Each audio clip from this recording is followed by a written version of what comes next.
Real Madrid have started this season phenomenally. And I'm not talking about the way they play. I'm not talking about their offense. Because those have been okay, but they haven't been like amazing. What I'm talking about is defensively. Because defensively, Real Madrid have been playing in a way we haven't seen in a minute. Now, that's not too hard when you consider the fact that last year Real Madrid were playing with central midfielders at centre-back and at full-back. So being better than that is very, very easy. But still, the upgrades this year have been kind of mad. And I want to look at a couple stats before I jump into one player in particular that I've been very, very impressed with. Don't get me wrong, I've been impressed with the whole defense. But today I want to focus on Alvaro Carreras. Let me start with my stats first. First of all, I saw this stat, but I don't 100% remember what it was exactly. I think it was big chances. Big chances that her team has allowed so far this year in the 3 games we've had across Europe. Within those stats, Real Madrid were at the top of the list, in a good way, top of the list, having given their opponents only one big opportunity.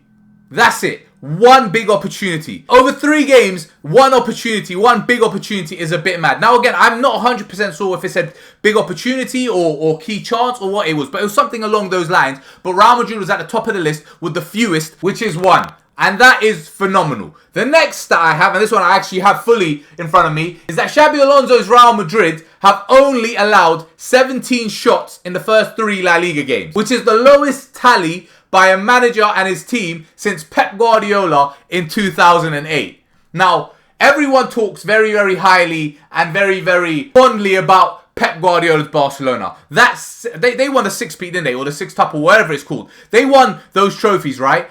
That team was a problem. It was a phenomenal team. They were a team that changed football. Now, I don't want to spend too much time harping on about Barcelona, but it was a team that is considered by many a modern great, or one of the greatest of the modern era, and they changed football. And they were a step ahead of everyone else and took the first step before everyone else. So for a team who'd done that, it makes a bit more sense. It's like, for example, if you're playing a shooting game and you've got all the attachments or the new attachments and everyone else is using a gun without attachments, you're obviously going to do a bit better. So for Real Madrid to match that today, when every team is basically playing that way anyway, is quite an accomplishment and something I feel like needs a bit more credit, because that is a heck of a stat. 17 in 3 games, matching a team like Pep Guardiola's Barcelona from way back when.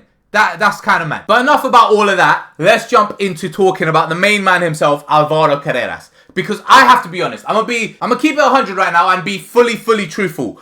I did not want him. No, actually that's a lie.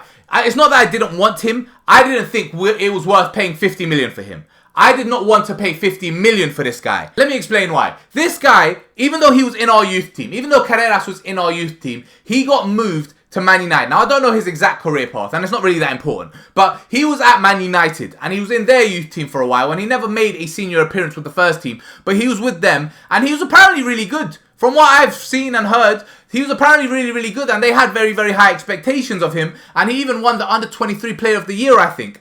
But then, for some reason, without making a single appearance, he was shipped off to Benfica, with United, of course, retaining a buyback clause or some sort of ownership of him. And then, not only did they ship this guy off and not want him, but when Man United needed a left back, even then, they didn't look for him, they didn't look towards him, they went for Dogu instead, and they got him. So these things made me think, if Man United's turning away from these guys, if Man United's turning away from this guy, if Man United not going anywhere near him when they can get him for so cheap, but instead they're paying so much money for Dogu, I can't remember how much they got Dogu for, but I'm pretty sure it's more than they could have got Carreras for, something must be wrong. They must have seen something, they must know something must be up. But then, this guy came into Real Madrid. We paid that money. And he has been phenomenal. And we'll come back to United in a second. But he has been fantastic in the first 3 games.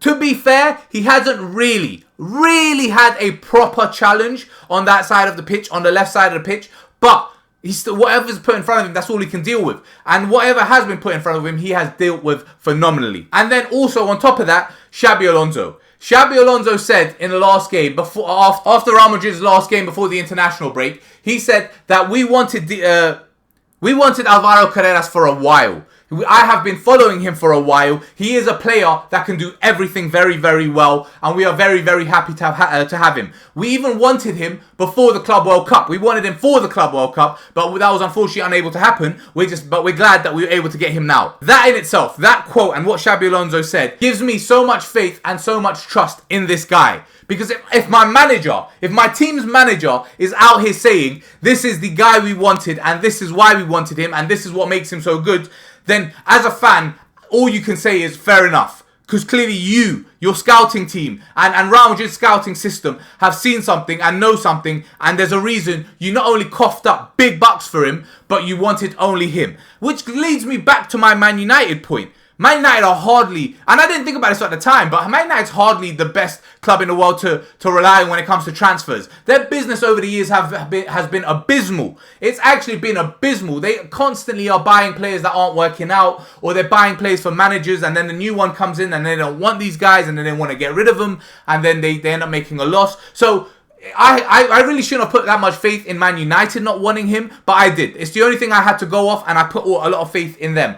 But he has been phenomenal. He has been phenomenal, and he has, and I'm very, very happy about this, proven me very, very wrong for not wanting him at that money. Like I said, I wanted him, I just didn't want him for that money. I didn't think he was worth that money, but he has been fantastic. In the last game in particular, that goal line clearance, I do not think that clearance gets enough credit. I don't think that clearance is getting enough screen time and enough hype. Because I saw this clip. I saw the clip of this guy in that clearance. When the ball starts bouncing towards the Mallorca player, you see it. He is the only one in a box filled with defenders and Thibaut Courtois. He is the only one that reacts. To be fair to Thibaut Courtois, he's a goalkeeper. He has to stay on his near post. He can't really just leave the near post and go the other way. What if he hits the near post? So he couldn't really change position that much. He was as well positioned as he could be. The rest of the defense though, and this is not me taking shots at them, it's just what happened. It's an observation as to what happened. No one else adjusted or moved to react for this guy's shot. Yeah, people were trying to block him or get in front of him and close him down, but Carreras is the only one that saw the ball bouncing towards this man, and he started running back towards goal with the thought that, what if, not that it will, not that it won't, but what if he manages to hit this cleanly and it starts going towards the bottom corner. He got himself there and he was able to phenomenally get in the way and block the shot that was certain to be a goal. And Real Madrid could have ended up losing or drawing that game, not losing. We could have very, very well ended up drawing that game were it not for that one moment and Carreras is saved. So I've been so impressed with this guy. Every single game that goes by, I get more and more impressed. I just love what he does. I love what he offers. Now, he has just been very, very good. Now, I could talk about the whole defense, and I'm not sure if I want to make a video on the whole defense. I could, but I just wanted to single him out. I think he deserves the praise. I think he's been phenomenal. And because of the fact that I didn't really have that much faith in him being this good, especially or worth the value that we paid for him, I'm just even more impressed. So I'm very, very happy with Alvaro Carreras. But I'm going to call the video there. Thanks for watching.